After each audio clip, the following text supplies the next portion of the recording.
embrace challenges. To be involved with the Cricket World Cup, to help bring the piece to fruition, is a real privilege for a manufacturer.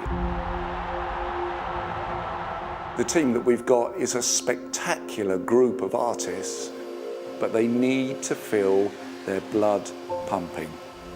Talking about the World Cup here, the pressure is on to deliver something that's a world-class piece.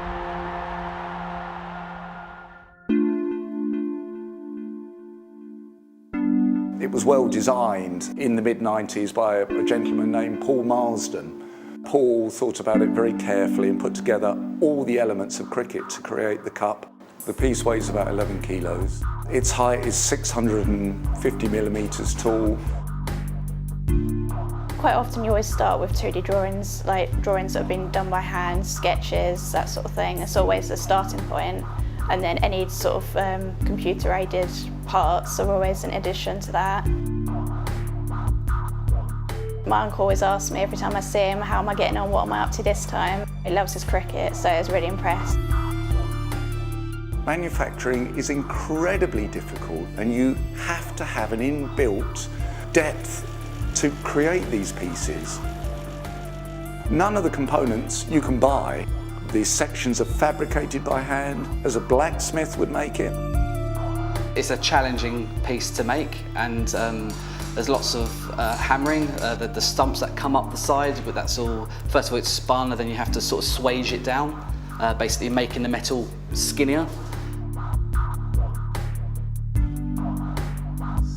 My job is to make this a mirrored finish.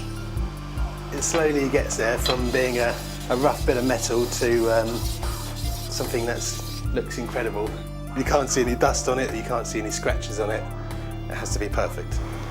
Then we rinse it all and put it into our silver plating tank, and we apply power through it, and the silver attaches itself to it.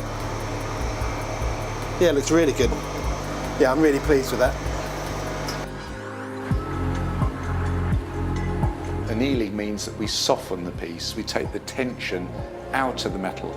It will then be soldered together with the other half of the sphere, and the globe is complete.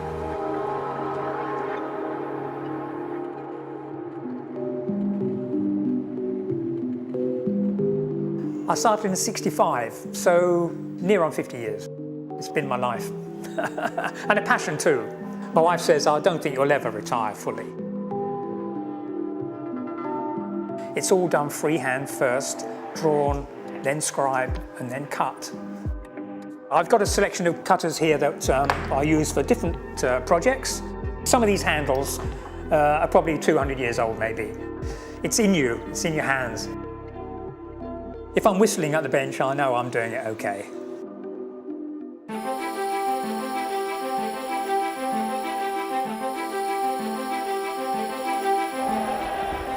The skipper getting a century in a World Cup final. That moment when you've won, looking back now, they're the special moments of your life.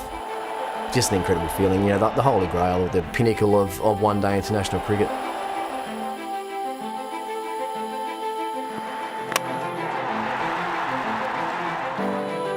Australia have won the World Cup.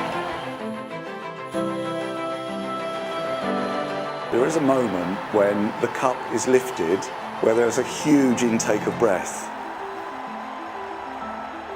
Well, in 2003, I actually woke up with it. It was in my bed with me and my wife.